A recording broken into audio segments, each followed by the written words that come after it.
Life and Works of Carlos Bulosan.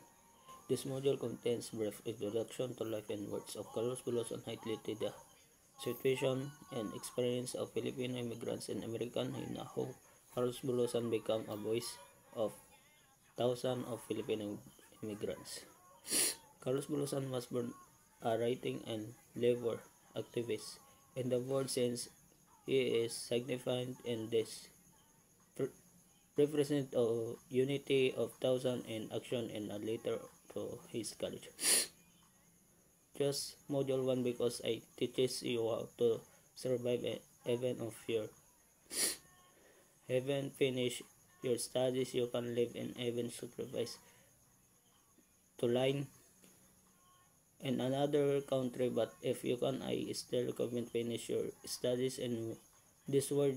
You won't find a good job without a college degree.